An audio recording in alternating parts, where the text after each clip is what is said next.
रोहा तालुक्यात संभे गावात घर कोसळले, पहिल्या पावसात गावाला तडाखा।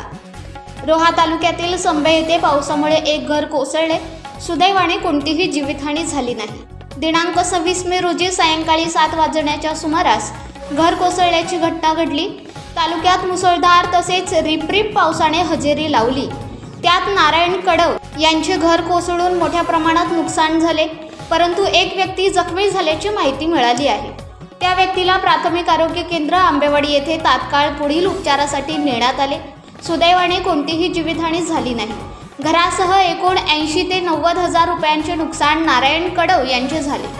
शासनाकडून नुकसान भरपाई मिळावी अशी मागणी त्यांनी केली आहे। स्वराज लाईव्हसाठी प्रतिनिधी अजय परदेशी, रोहा, रायगड।